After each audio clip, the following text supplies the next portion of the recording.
As something that we all do every day, it's a pretty natural question to ask. How do astronauts sleep in space? More modern vehicles have ample space for astronauts to attach a sleeping bag someplace safe and drift off to sleep without drifting around the cabin. They also have bunks. But Apollo-era vehicles were smaller and not exactly designed with sleeping comfort in mind. Gordon Cooper was the first astronaut to sleep in space during his 34-hour Faith 7 flight in 1963. He slept in his seat. The Mercury spacecraft weren't very big, and after all the wires needed to run all the systems were packed in, there wasn't much room left for the astronaut. But it wasn't a problem. Cooper said the flight was so relaxing he had a hard time not dozing off. The Gemini astronauts were in the same position, sleeping in their seats. Crews on the early flights tried alternating sleep periods, but it just didn't work. The crackle from the radio was too invasive to the astronaut trying to sleep. Apollo gave crews a little more room to move, which also meant they had more room for a rogue limb to float around and hit a switch. So the crews had sleeping bags, not for warmth, but to keep them in place. A little over 5 feet long, dog leashes attached the bags under the couches. Things were different on the moon, where gravity has an influence. Neil Armstrong and Buzz Aldrin slept in their bulky EVA suits on the floor of their lunar module. They didn't have time to take the suits off and put them on again during their short lunar stay. As such, neither got a good rest. NASA sent Apollo 12 astronauts with hammocks.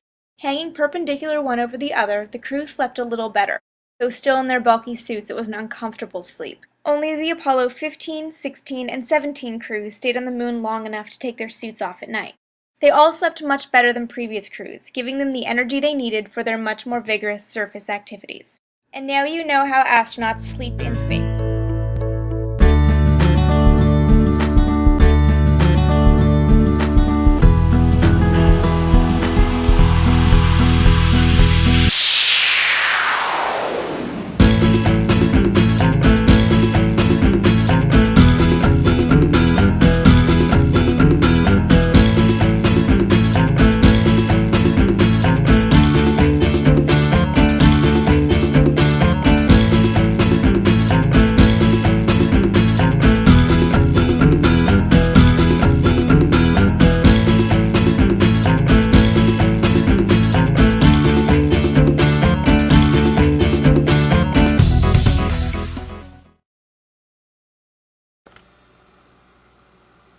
Hi, Chuck Harmon again with another memory foam mattress tip.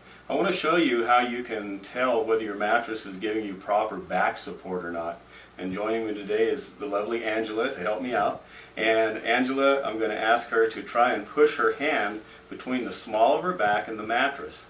Now, if you can readily push your hand between the small of your back and your mattress, the mattress is not supporting the small of your back.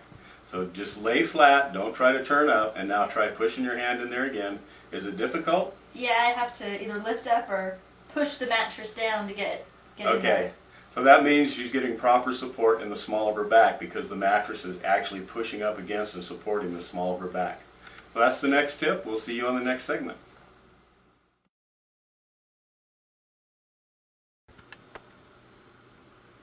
Hi, Chuck Harmon here with another memory foam mattress tip, and I'm being joined today by Laura. And what we're trying to show you is that two people sitting on a memory foam mattress, you will actually have a mound between you.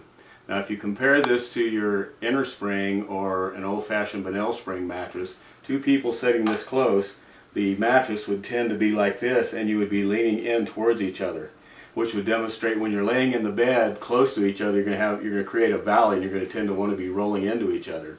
So that's the difference with memory foam. We're both able to sit straight up, and you can see there's a mound right between us which keeps us in our own positions. We'll be back with another tip on the next segment.